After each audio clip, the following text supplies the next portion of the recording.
Hello दोस्तों, नमस्कार। बहुत बहुत स्वागत है आपका अपने एजुकेशनल चैनल में जिसका नाम है न्यू स्टडी प्लैनेट। तो कैसे हैं आप लोग? उम्मीद करते हैं आप भी अच्छे होंगे और आपकी तैयारियां भी अच्छे से चल रही होंगी।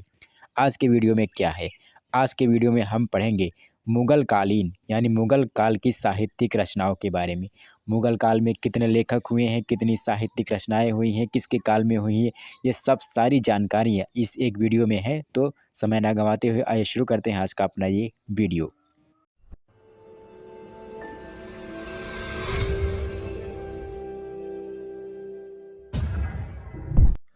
आज का हमारा पहला प्रश्न है, अबुल फजल द्वारा लिखी गई पुस्तक कौन सी है? विकल्प हैं आपके अकबरनामा, आलमगीरनामा, तुज़्क़ बाबरी या फिर किताबुल हिंद। कौन है अबुल फजल द्वारा लिखी गई रचना? तो वो है अकबरनामा। ठीक है। अब बात करें अगर आलमगीरनामा की, तो इसे लिखा है मिर्ज़ा मुहम्मद कासिम ने। तुज़्क़ बाबरी लिखा है बाबर ने। और किताबुल हिंद किसने लिखा है? ये लिखा है अल बरूनी ने। ठीक है ना। तो चलिए चलते हैं अब अपने अगले प्रश्न पर। हमारा अगला प्रश्न है, निम्नलिखित में से किसके फ़ारसी अनुवाद का शीर्षक रज्जनामा था? विकल्प हैं आपके, चार विकल्प हैं, लीलावती, महाभारत, रामायण और ऋग्वेद। कौन सा यहाँ पे सही हो जाएगा? तो यहाँ पे जो सही उत्तर हो जाएगा रामायण हो जाएगा। ठीक है दोस्तों, अकबर के आदेश पर महाभारत के विभिन्न भागों का फ़ारसी अनुवाद रज्जनामा नामक शीर्षक से नकीब खान, बदायूनी तथा फैज़ी ने सम्मिलित रूप से किया। बदायूनी ने रामायण का, फैज़ी ने लीलावती का और अबुल फजल ने कालिया दमन का फ़ारसी में अनुवाद किया था। ठीक है। नेक्स्ट क्वेश्चन है हमारा, निम्नलिखित में से कौन सी रचना किसी मुग़ल बादशाह द्वारा नहीं लिखी गई? विकल्प हैं आपके तुज़्क़ बाबरी, हुमायूंनामा, तुज़्क़ जहांगीरी या फिर रक्कात आलमगीरी। तो सही उत्तर हो जाएगा हुमायूंनामा किसी मुग़ल बादशाह द्वारा नहीं लिखी गई, बल्कि हुमायूंनामा हुमायूं की बहन गुलबदन बेगम के द्वारा लिखी गई। अब अगर बात करें तुज़्क़ बाबरी, तो इसे लिखा है बाबर ने। तुज़्क़ जहांगीरी के लेखक हैं जहांगीर और रक्कात आलमगीरी के लेखक अभी तक ज्ञात नहीं है। अगला प्रश्न है हमारा, निम्नलिखित में से कौन सी रचना जियाउद्दीन बरनी की है? गुलशन इब्राहिमी, मुंतखब उल तवारीख, तुज़्क़ बाबरी या फिर तारीख़ फ़िरोज़ शाही। कौन सा उत्तर सही हो जाएगा? तो यहाँ पे सही उत्तर हो जाएगा तारीख़ फ़िरोज़ शाही जियाउद्दीन बरनी की रचना है।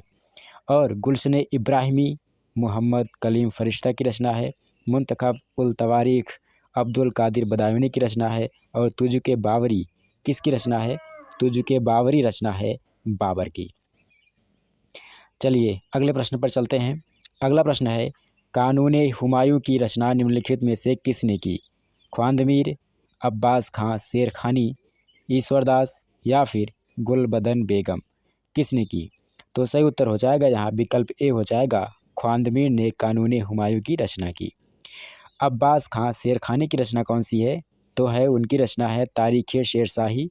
ईश्वरदास की रचना है फुतुहात आलमगीरी। और गुलबदन बेगम की रचना है हुमायूंनामा। हुमायूं की बहन थी गुलबदन बेगम। ठीक है। नेक्स्ट है, निम्नलिखित में से मिन्हाज उस सिराज की रचना कौन सी है? तबकात नासिरी, तारीख़ अल्फ़ी, तबकात अकबरी या फिर सिर्रे अकबर। कौन सी रचना है मिन्हाज उस सिराज की? तो सही उत्तर हो जाएगा तबकात नासिरी। तारीख़ अल्फ़ी किसकी रचना है? दोस्तों, तारीख़ अल्फ़ी रचना है मुल्ला अहमद की। तबकात अकबरी है निज़ामुद्दीन की। और सिर्रे अकबर किसकी किसकी रचना है? सिर्रे अकबर है दारा शिकोह की रचना। ठीक है ना। अगला प्रश्न है हमारा, निम्नलिखित में से कौन सी रचना दारा शिकोह की नहीं है? पूछ रहा है कि निम्नलिखित में से कौन सी रचना दारा शिकोह की नहीं है? सिर्रे अकबर, मजमा अल बहरीन, समुद्र संगम या फिर मुरक्काए दहली। तो सही उत्तर हो जाएगा यहाँ पे मुरक्काए दहली। किसने लिखी है? गुलाम हुसैन तबातबाई ने। दोस्तों, अगर आपको ये वीडियो अच्छा लग रहा हो तो कमेंट करके हमें ज़रूर बताइएगा, वीडियो को शेयर कीजिएगा और चैनल पर अगर नए हैं तो चैनल को सब्सक्राइब ज़रूर कर लीजिएगा ताकि आने वाले वीडियोज़ के नोटिफिकेशन आप तक सबसे पहले पहुँच सकें। वीडियो जारी रखते हुए अगला प्रश्न लेते हैं, दारा शिकोह के प्रश्रय में किस संस्कृत रचना का फ़ारसी अनुवाद नहीं हुआ था? उपनिषद का, भगवत गीता का, योग वशिष्ठ का या फिर भागवत पुराण का। तो सही उत्तर हो जाएगा यहाँ पे भागवत पुराण का फारसी अनुवाद नहीं हुआ था दारा शिकोह के प्रश्रय में। नेक्स्ट है मजमउल बहरैन का लेखक निम्नलिखित में से कौन था? दारा शिकोह, बदायूनी, अबुल फजल या फिर चौथा विकल्प है हमारा जहांगीर। तो यहाँ पे जो सही उत्तर हो जाएगा वो हो जाएगा दारा शिकोह। ठीक है। नेक्स्ट क्वेश्चन है, 10वां क्वेश्चन है हमारा। औरंगजेब के समय में एक महत्वपूर्ण ग्रंथ फुतुहाते आलमगीरी लिखी गई, लेकिन आपको बताना है कि इसके लेखक कौन थे। भीमसेन थे, ईश्वरदास थे, राय बिंद्रा थे या फिर सुजान रॉय थे? कौन थे? तो ये थे ईश्वरदास। फुतुहाते आलमगीरी ईश्वरदास की रचना है। भीमसेन की जो रचना है वो है नुक्साए दिलकुशा। राय बिंद्रा की रचना है लुब्ब उत तवारीख और सुजान रॉय की जो रचना है खुलासत उत तवारीख। ये सब आपके लिए महत्वपूर्ण जानकारियां हैं, इनको याद रखिएगा।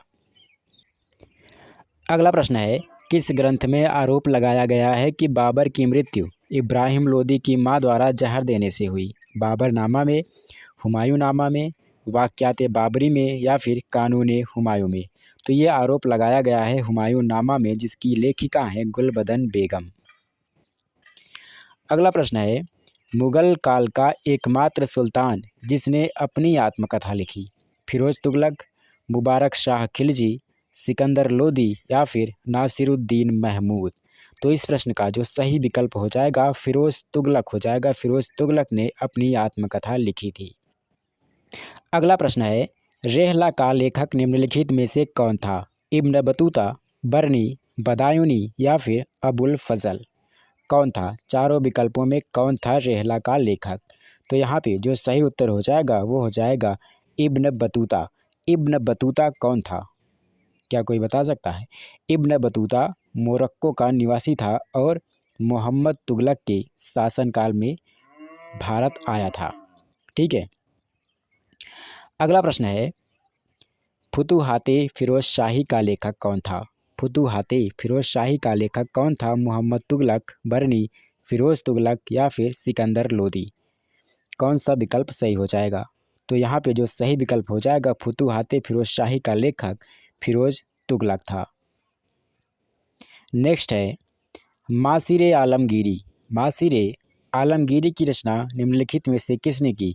साकी मुस्ताद खान ने, काफ़ी खान ने, ईश्वरदास नागर ने या फिर अमीर खुसरो ने? किसने की थी मासिरे आलमगीरी की रचना? तो सही उत्तर हो जाएगा साकी मुस्ताद खां। अगला प्रश्न है, निम्नलिखित में से कौन सी रचना काफ़ी खां की है? मुंतखब उल लुबाब, आलमगीरनामा, अकबरनामा या फिर तुजुके बाबरी? कौन सा विकल्प सही है? तो यहाँ पे जो सही विकल्प हो जाएगा वो हो जाएगा विकल्प ए, मुंतखब उल लुबाब। अब आप बताइए आलमगीरनामा किसकी रचना है? तो आलमगीरनामा है रचना मोहम्मद काजिम की, अकबरनामा आप जानते हैं अबुल फजल की है और तुजुके बाबरी तो सबको पता होगा ये बाबर की रचना है। ठीक है। तो अगले प्रश्न पर चलते हैं। निम्नलिखित में से कौन सा ग्रंथ अकबरकालीन नहीं है? अकबरकालीन नहीं है कौन सा ग्रंथ? अकबरनामा, तारीख़ बदायूनी, बादशाहनामा या फिर तबकाते अकबरी?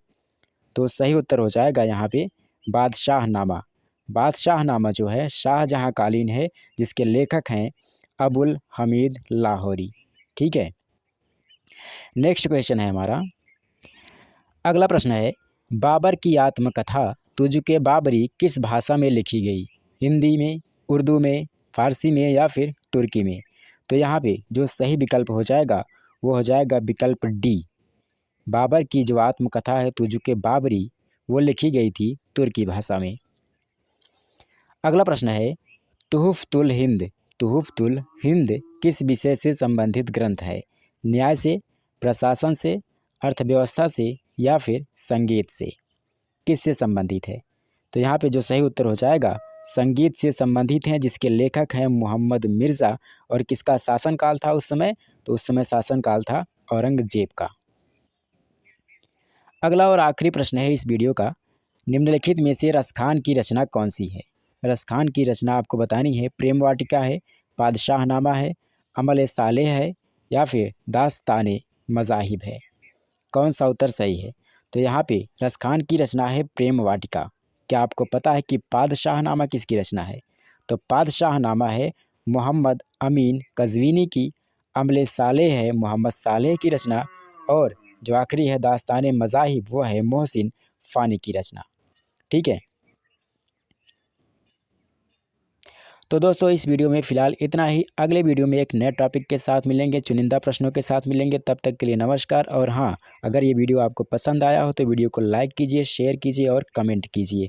अगर आप चैनल पर नए हैं, वीडियो पर नए हैं, तो चैनल को सब्सक्राइब करना मत भूलिएगा, ताकि आने वाले जो हमारे द्वारा अपलोड किए जाने वाले वीडियो हैं उनका नोटिफिकेशन आप तक सबसे पहले बिना रुकावट, बिना बाधा आसानी से पहुँच सके।